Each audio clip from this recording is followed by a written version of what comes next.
Hello friends, आपके अपने channel Noah teachers academy पर स्वागत है। आज हम सीटेट प्रीवियस पेपर जो कि साइकोलॉजी का जो जो 26 जून 2011 में आया था उसको आज अपन डिस्कस करेंगे। तो अपन चलते हैं। ये अपना चैनल है नोया टीचर्स एकेडमी। अब देखते हैं अपन क्वेश्चन नंबर 1। बच्चे के विकास के सिद्धांतों को समझना शिक्षक की सहायता करता है। पहला ऑप्शन, शिक्षार्थियों की आर्थिक पृष्ठभूमि को पहचानने में। दूसरा, शिक्षार्थी को क्या पढ़ना चाहिए और यह औचित्य स्थापित करने में। शिक्षार्थियों की भिन्न अधिगम शैलियों को प्रभावी रूप में संबोधित करने में। शिक्षार्थियों के सामाजिक स्तर को पहचानने में। इसका जो राइट आंसर होगा वो होगा ऑप्शन नंबर 3। नेक्स्ट क्वेश्चन, पुरुष स्त्रियों की अपेक्षा ज़्यादा बुद्धिमान होते हैं। यह कथन है सही हो सकता है, लैंगिक पूर्वाग्रह को प्रदर्शित करता है, बुद्धि के भिन्न पक्षों के लिए है और सही है। इसका राइट आंसर होगा वो होगा ऑप्शन नंबर 2, लैंगिक पूर्वाग्रह को प्रदर्शित करता है। नेक्स्ट क्वेश्चन की तरफ चलते हैं अपन। क्वेश्चन नंबर 3 में अपन देखते हैं, इरफान खिलौनों को तोड़ता है और उनके पुर्जे को देखने के लिए उन्हें अलग अलग कर देता है। आप क्या करेंगे? पहला है, उस पर हमेशा नज़र रखेंगे। दूसरा, उसके जिज्ञासु स्वभाव को प्रोत्साहित करेंगे और उसकी ऊर्जा को सही दिशा में संचालित करेंगे। तीसरा, उसे समझाएंगे कि खिलौने को तोड़ना नहीं चाहिए।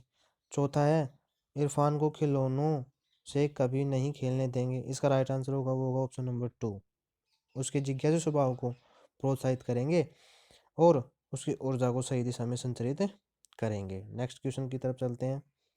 क्रिस्टीना अपनी कक्षा को क्षेत्रफल पर ले जाती है और वापस आने पर अपने विद्यार्थियों के साथ भ्रमण पर चर्चा करती है। यह डैश डैश की ओर संकेत करता है। ऑप्शन नंबर 1, सीखने के लिए आकलन। दूसरा है आकलन के लिए सीखना। तीसरा है आकलन का सीखना। चौथा है सीखने का आकलन। इसका जो राइट आंसर होगा वो होगा ऑप्शन नंबर 1, सीखने के लिए आकलन। क्वेश्चन नंबर 5 की तरफ चलते हैं। प्रत्येक विद्यार्थी स्वयं में विशिष्ट है। इसका अर्थ है शिक्षार्थियों में न तो कोई समान विशेषताएं होती है, न ही उनके लक्ष्य समान होते हैं। सभी शिक्षार्थियों के लिए एक समान पाठ्यचर्या संभव नहीं है। तीसरा, एक विषमरूपी कक्षा में शिक्षार्थियों की क्षमता को विकसित करना असंभव है। चौथा, कोई भी दो शिक्षार्थी अपनी योग्यता और रुचि और प्रतिभाओं में एक समान नहीं होते हैं। इसका जो राइट आंसर होगा वो होगा ऑप्शन नंबर 4। नेक्स्ट क्वेश्चन 6 की तरफ चलते हैं। सृजनात्मक उत्तरों के लिए आवश्यक है। ऑप्शन नंबर पहला, एक विषय पर आधारित प्रश्न। दूसरा, मुक्त उत्तर वाले प्रश्न। तीसरा है एक अत्यंत अनुशासित कक्षा। चौथा है प्रत्यक्ष शिक्षण एवं प्रत्यक्ष प्रश्न। इसका जो राइट आंसर होगा वो होगा मुक्त उत्तर वाले प्रश्न। नेक्स्ट क्वेश्चन की तरफ चलते हैं अपन। क्वेश्चन नंबर 7, शिक्षार्थियों को डैश डैश डैश के लिए प्रोत्साहित नहीं करना चाहिए। पहला है समूह कार्य में दूसरे शिक्षार्थियों के साथ सक्रिय रूप से अंतःक्रिया। दूसरा है अधिक से अधिक पाठ्य सहगामी क्रियाओं में हिस्सा लेना। और तीसरा है शिक्षक जो पूछ सकते हैं उन सभी प्रश्नों के उत्तर याद करने। चौथा है कक्षा के अंदर और बाहर अधिक से अधिक प्रश्न पूछने। इसका जो राइट आंसर होगा वो होगा ऑप्शन नंबर 3, जो शिक्षक जो पूछ सकते हैं उन सभी प्रश्नों के उत्तर याद करने। नेक्स्ट क्वेश्चन नंबर 8, निम्नलिखित में से रचनात्मक आकलन फॉर्मेटिव असेसमेंट के लिए उचित उपकरण नहीं है। पहला, मौखिक प्रश्न। दूसरा, दत्त सत्र परीक्षा। तीसरा है प्रश्नोत्तरी और चौथा है दत्त कार्य। इसका जो राइट आंसर होगा वो होगा सत्र परीक्षा, ऑप्शन नंबर 2।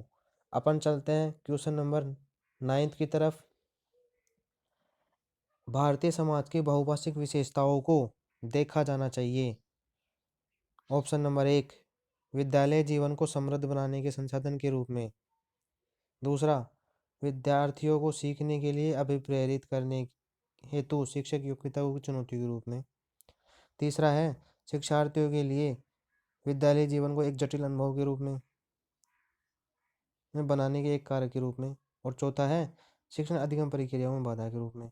इसका जो राइट आंसर होगा वो होगा पहला, विद्यालय जीवन को समृद्ध बनाने के संसाधन के रूप में। नेक्स्ट क्वेश्चन 10, इसमें विद्यार्थियों के सीखने में जो रिक्तियाँ रह जाती है उनके निदान के लिए होना चाहिए। पहला, सघन अभ्यास। दूसरा, सभी पाठों को व्यवस्थित रूप में दोहराना। तीसरा है शिक्षार्थियों और अभिभावकों को उपलब्धि के बारे में बताना। और चौथा है समुचित उपचारात्मक कार्य। इसका जो राइट आंसर होगा वो होगा क्वेश्चन ऑप्शन नंबर 4, समुचित उपचारात्मक कार्य। नेक्स्ट क्वेश्चन की तरफ चलते हैं अपन। Question number 11। क्वेश्चन नंबर 11 बोल रहा है सबसे अधिक गहन और जटिल समाजीकरण होता है।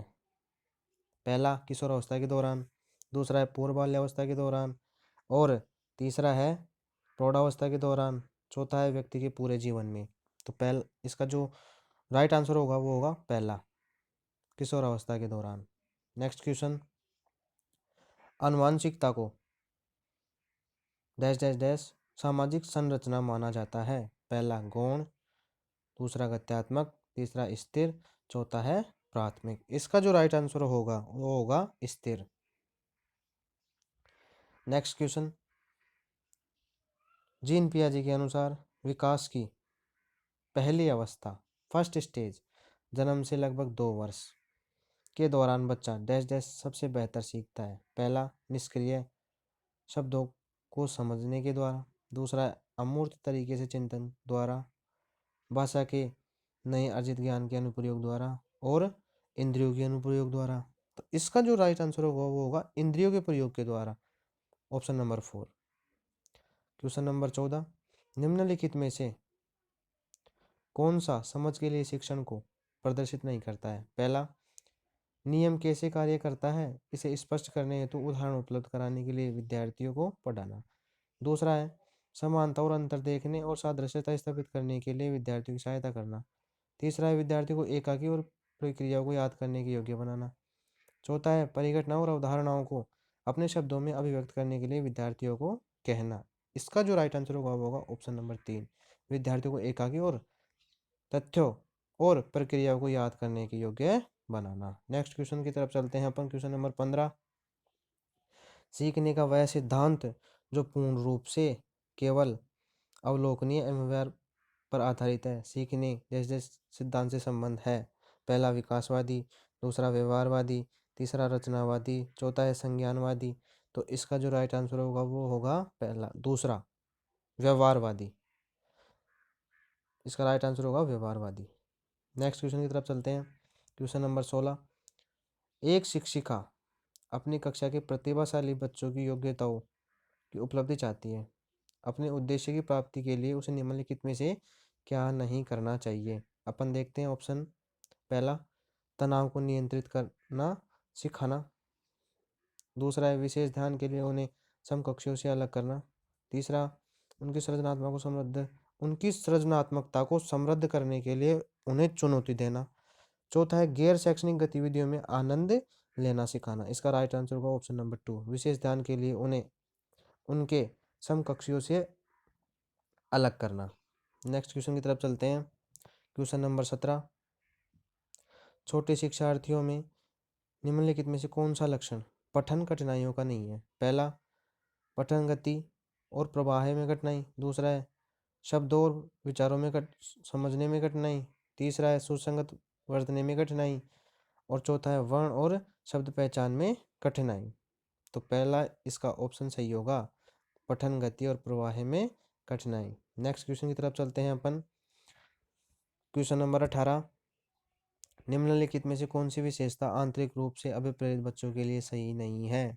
ऑप्शन 1, उन्हें कार्य करने में आनंद आता है। दूसरा, वे कार्य करते समय उच्च स्तर की ऊर्जा प्रदर्शित करते हैं। तीसरा, वे चुनौती भरे कार्य को पसंद करते हैं और ये हमेशा सफल होते हैं। तो इसका जो राइट आंसर होगा ऑप्शन नंबर 4, ये हमेशा सफल होते हैं। नेक्स्ट क्वेश्चन 19वां देखते हैं अपन। शिक्षार्थियों को आत्मनियमन की ओर संकेत करता है। शिक्षार्थियों के व्यवहार के लिए विनिमय बनाना। विद्यार्थी निकाय द्वारा बनाए गए नियम विनिमय। तीसरा है स्वयं अनुशासन और नियंत्रण। चौथा, अपने सीखने का स्वयं पर्यवेक्षण करने की योग्यता, उनकी योग्यता। तो इसका जो राइट आंसर होगा होगा ऑप्शन नंबर 4, अपने सीखने का स्वयं पर्यवेक्षण करने की उनकी योग्यता। नेक्स्ट क्वेश्चन की तरफ चलते हैं। क्वेश्चन नंबर 20, निम्नलिखित में से किस कथन को सीखने के लक्षण के रूप में नहीं माना जा सकता है? तो इसमें आप देखो नहीं माना जा सकता है। अपन देखते हैं अब ऑप्शन पहला, सीखने की कुछ ऐसी चीज़ है जो कुछ अनुभव के परिणाम स्वरूप गठित होता है। दूसरा, व्यवहार का अध्ययन सीखना है। तीसरा, अनअधिगम अनलर्निंग भी सीखने का एक हिस्सा है। और चौथा है, सीखना एक प्रक्रिया है जो उसके व्यवहार में मध्यस्थता करती है। इसका जो राइट आंसर होगा वो होगा दूसरा, व्यवहार का अध्ययन सीखना है। नेक्स्ट क्वेश्चन की तरफ चलते हैं अपन। 21, सिद्धांत के रूप में रचनावाद। सिद्धांत के रूप में क्या है? रचनावाद।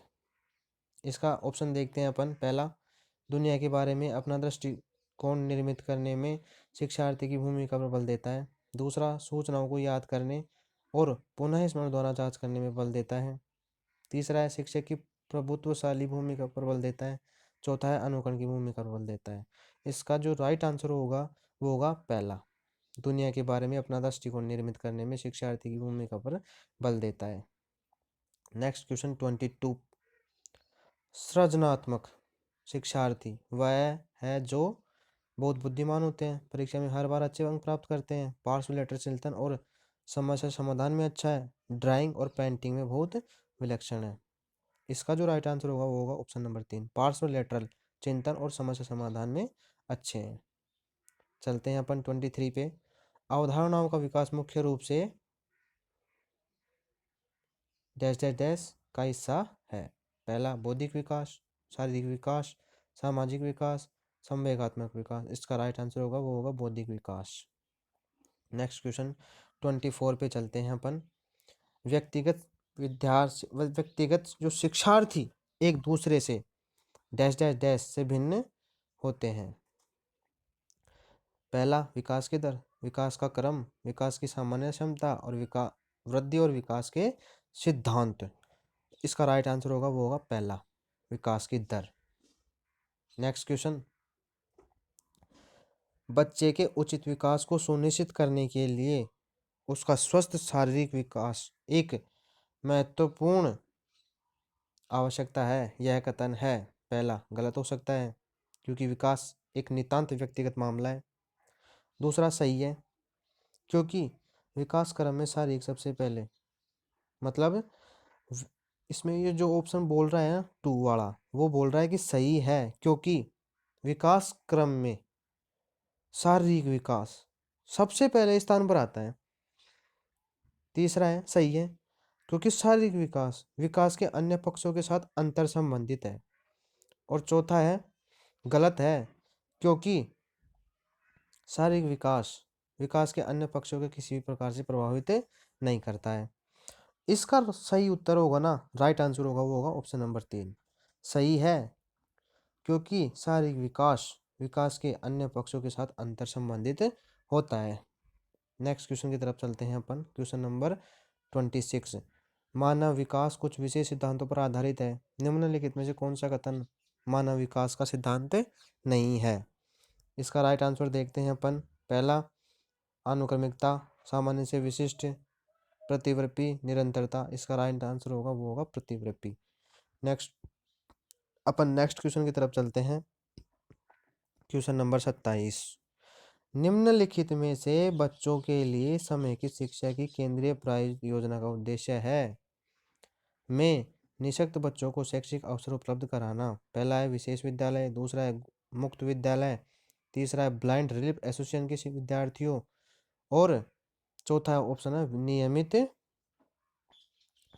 विद्यालयों। तो इसका जो राइट आंसर होगा वो होगा नियमित विद्यालयों, जो रेगुलर विद्यालय होते हैं ना वो।